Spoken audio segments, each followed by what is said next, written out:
Have you been thinking of getting a Yaesu FT-891 for POTA activations and wondered if it was a good choice for your operations? If so, let me tell you about what I found when researching this radio, my reservations about getting an 891, and my impressions of this little rig once I had bought it. My search for a portable HF radio started after I had been doing POTA activations for a while using my ICOM IC7300. And guys, that's a fantastic radio. The main problem I had with it was having to tear it down and pack it back up whenever I wanted to do an activation, and then going through the entire process of hooking everything back up when I got home. I considered getting a second 7300, but I was concerned that all this moving around with a radio that was designed to be a base station might be problematic. I could certainly see myself dropping it, cracking the screen, or doing some other damage. Also, I live on the coast and many of my activations are near the ocean, which is another reason I thought keeping the 7300 in the shack and away from the salt air was probably a good idea. Now, if you're looking to use a 7300 for POTA and you're not planning on backpacking to the top of a mountain or setting up on a beach somewhere and you don't have a problem toting a heavier rig around, I can tell you the ICOM worked stellar on the half dozen or so activations that I used it on. I just kept thinking a smaller rig, more suited to mobile operation, would be much more convenient. I could keep the radio in a go bag, grab it, and be off to the park anytime I wanted to do an activation. At this point, I had a mental checklist on what I wanted in a second radio. And number one on the list, I was sure I wanted a radio with a 100-watt output. My first rig after getting my license was the FT-817, and while QRP can be fun, there's times when 100 watts makes life much easier. You can always turn the power down when you have 100 watts, but with QRP you're stuck with what you got. Next, I wanted a well-built radio that could withstand the harsh environment and stress of being moved around a lot. I also wanted a radio that didn't break the bank, so cost was a factor. But on the same hand, I really wanted to stick to one of the big three, Kenwood, ICOM, or Yaesu. So this excluded the cheaper radios coming out of China. I spent a great deal of time researching all the radios on the market, reading blogs, watching videos like this one, and based on my needs, I came to the conclusion that the FT-891, at least for me anyways, had the biggest bang for the buck in a field radio. But there were some downsides to the 891 that kept coming up in my research. One concern was that it lacks an internal tuner as well as a built-in sound card. Now, as far as the tuner, it's not a problem. I use resonant antennas such as in-fed half waves, and I love my 17-foot whip. The Yaesu manual says that if you keep your SWR below 1.5 to 1, you won't damage your radio. So no tuner, not a problem, and I could add one at a later date if I needed it. The lack of a sound card is not a problem either, as I don't plan on running FT8 or any of the other digital modes on activations. If I change my mind, which I don't think I will, I can always get an external card like the DigiRig or SignalLink. Another complaint I saw a lot of was the inability to monitor incoming power voltage. You get a brief display on power up, but no other way to monitor without shutting down and restarting. To me, this is a big screw up on Yaesu's part. On a portable rig, this is important info. My solution, while not the greatest, was to buy an inline voltage watt meter that plugs in between the battery and radio. But of course, this is an added expense that you shouldn't have to make. Others complain about the advertised amp draw on receive of 2 amps. I found it to be closer to 1 amp, but still quite high for those doing a lot of hiking to get where they want to set up, as batteries are heavy. For myself, I find a 20 amp lithium battery allows me to operate for 3 or 4 hours at full power, and if I need to go longer, I can cut the power back or bring another battery along. Some complained of the lack of a real-time spectrum scope. I understand that this keeps the build costs down, and for POTA, once I've found a clear frequency, I really don't have a need for the waterfall, so this is really no big deal for me.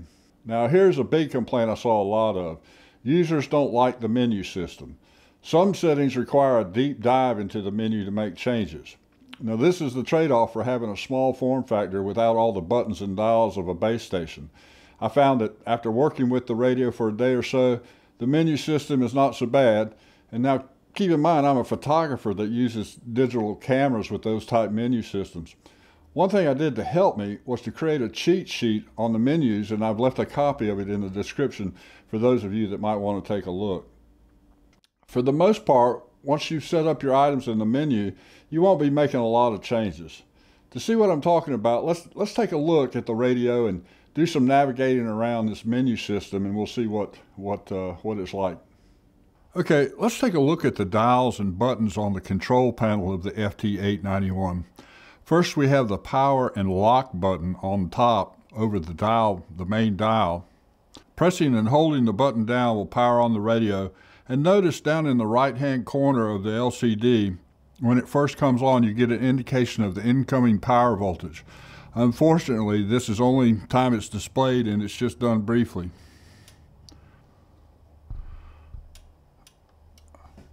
So we have 13.2 volts.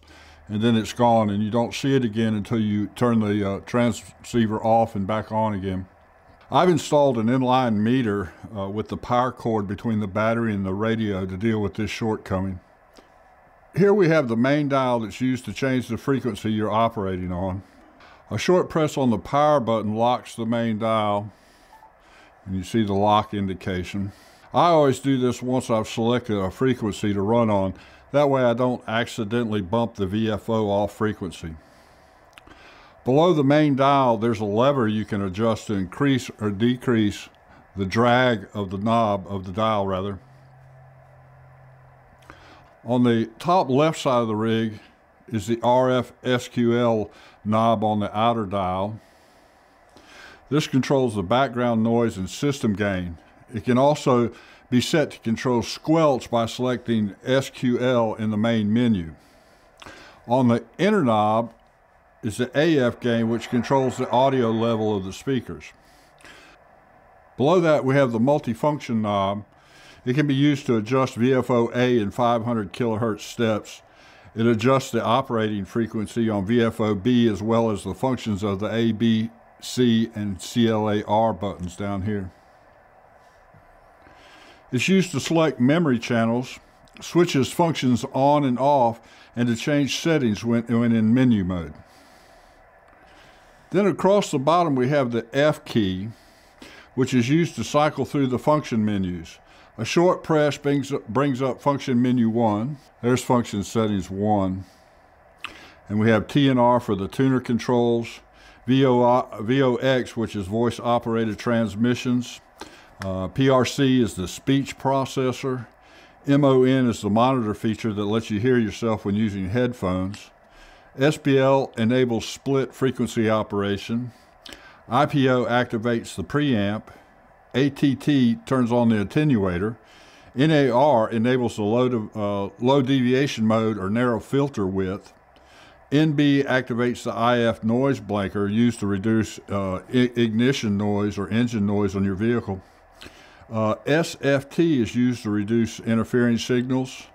WDH used to narrow the bandwidth to reduce interference. And NCH activates the IF notch filter. And we can rotate the multifunction knob to any of the menu items. And to select it, we just press the knob. And we can also adjust the noise blanker there or whatever the menu option is. One more press and turns it off. And then a quick press turns it to the next menu, which is function 2. Here we have controls for MTR for setting the meter display. SCP enables the spectrum scope features. AGC activates the automatic gain control. DNR is where you have 15 different noise reduction settings. And this is a setting I like to have programmed to one of the special function keys down here, so that I have fast access to this when trying to bring in a weak signal. Then we have the DNF key, feature, which enables auto notch filter. The CNT is used to contour the audio to the most natural sound. MOX is used to engage the transmitter. TWX is used during split operations to listen on the transmit frequency. MEQ enables the parametric microphone equalizer, which is an equalizer that allows you to set the low, mid, and highs that are best suited to your voice. And then there's QMB, which displays the QMB stored channel list, and we'll get to that a little bit later. It's up at the top here for how you store those frequencies. If you press and hold the F button, you enter menu mode. This consists of 16 different menus numbered 1 through 16, and their associated item numbers. So, for example, one menu item I access a lot is the power setting for SB, for a single sideband, which is 1601. So we can rotate the multifunction knob till we get to 16, 14, 15, and 1601. Right there is our SSB power setting. It's set on 100 right now.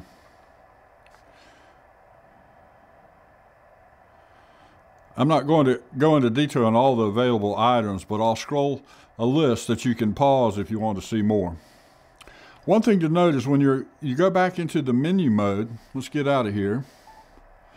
When you go back into menu mode with a long press, it goes back to the last menu item you had on the screen when you exited. So the last item I changed was power, so when I go back, I don't have to rotate through all 16 menus.